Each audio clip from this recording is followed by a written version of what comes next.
Hi, welcome back to my channel. ఈరోజు దోసకాయ, టమాటా, పచ్చిమిరపకాయ, ఉల్లిపాయలతో ఎండి చేపలతో మంచి రెసిపీ చేద్దాము.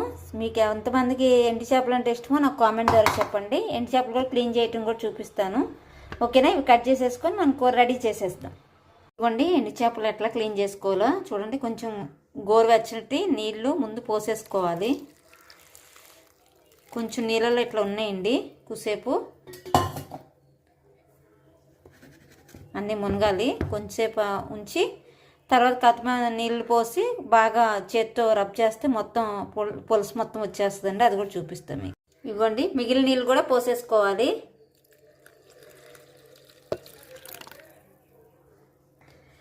చక్కగా చేత్తో అండి కొంచెం చూసారా ఇట్లా చక్కగా నీట్గా నీళ్ళల్లో ఇట్లా అనేస్తే వచ్చేస్తాయండి. ఇక గోరుతో ఇట్లా అనాలి. మొత్తం అన్ని చేపలు ఇలాగే చేసుకోవాలి క్లీనింగు. ఇది కొంచెం టైం పట్టినా మీరు నీట్గా చేసుకోండి, ఇసుక తగలకుండా ఉంటుంది. ఇదిగో ఇట్లాగా నీట్గా. ఓకేనా?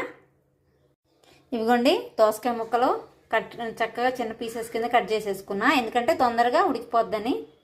ఉల్లిపాయలు, పచ్చిమిరపకాయలు, టమాటాలు ఇంకా మనం దాకా పెట్టేసుకొని దాకలో వండేసుకుందామండి. దాకా పెట్టేసాను. కొంచెం వేడెక్కేదాకా ఉండండి. నూనె పోసుకుందాం. నూనె వేడైంది. ఇప్పుడు మనం ఎండి చేపలని వేపేసుకుందాం ముందు నూనెలో.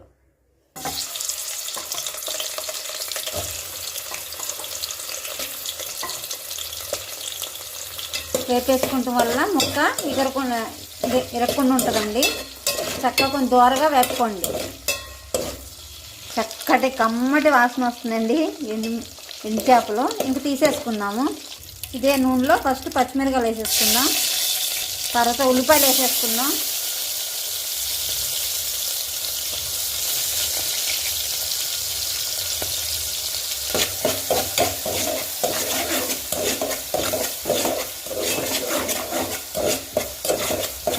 దోసకాయలు కూడా వేసేసుకుందామండి.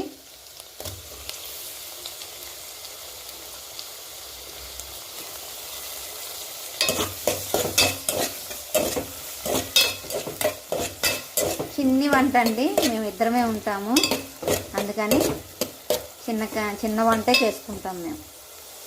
ఇంకా టమాటాలు కూడా వేసేసుకున్నాము.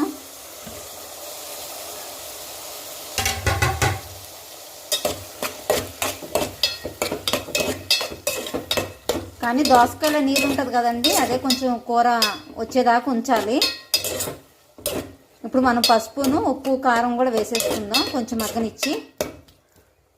సరే ఎంత చక్కగా ఉందో కలర్ఫుల్గా. ఇప్పుడు మనం పసుపు వేసేద్దాం. నేను కల్లుప్పు వేసుకుంటున్నానండి, సాల్ట్ వేసుకుంటలేదు. కొంచెం ఉప్పు చేపలో కొంచెం ఉప్పు ఉంటుంది కాబట్టి మీరు కొంచెం తగ్గించి వేసుకోండి. ఎక్కువైతే మనం ఏం చేయలేము, తక్కువైతే మళ్ళీ వేసుకోవచ్చు, కంగారు ఏమీ లేదు. కారం కూడా వేసేసుకుందాం.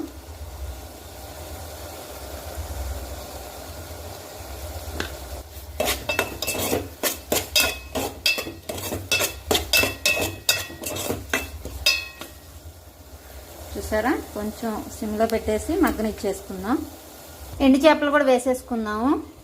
చక్కగా నూనె, ఉప్పు, కారం అన్నీ పడతాయి కాబట్టి కూరలో అవి కూడా వేసుకొని ఒక్కసారి ఇట్లా కలిపేసుకొని, ఎక్కువ కలపకండి, ఇక మూత పెట్టేద్దాం. ఇప్పుడు మూత తీసి చూద్దామండి.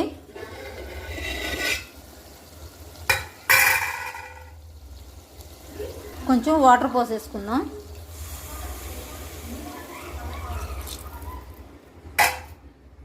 దోసకాయ ముక్క కొంచెం గట్టిగా ఉంటుంది కాబట్టి ఉడకాలి కాబట్టి కొంచెం వాటర్ పోసాను.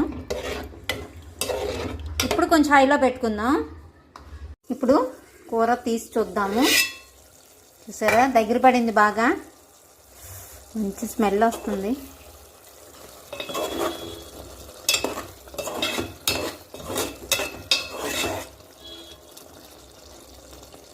ఇంకా ఫినిషింగ్ టచ్కి వచ్చిందన్నమాట. ఇంకా ఫినిషింగ్కి వచ్చింది.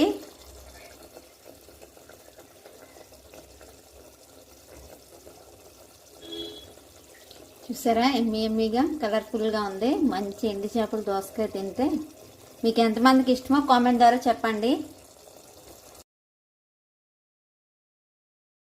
ఇంకా అయిపోయిందండి. కొత్తిమీర కరివేపాకు వేస్తాను. కొత్తిమీర లేదు, సారీ, ఏమనుకోవద్దు, కరివేపాకు వేస్తాను. ఇదిగోండి లాస్ట్లో ఇట్లా అయిపోయింది. చక్కగా ఉడికిపోయిందండి. ముక్క కూడా అసలు ఏమీ లేదు, చక్క మేగల్లాగా అయిపోయింది. చాలు, ఇంత పులుసుగా ఉంటే కూర బాగుంటుంది. ఓకేనా? మీరు కూడా ట్రై చేసి చెప్పండి. నా ఛానల్ సబ్స్క్రైబ్ చేయండి, లైక్ చేయండి, షేర్ చేయండి, కామెంట్ కూడా చేయండి.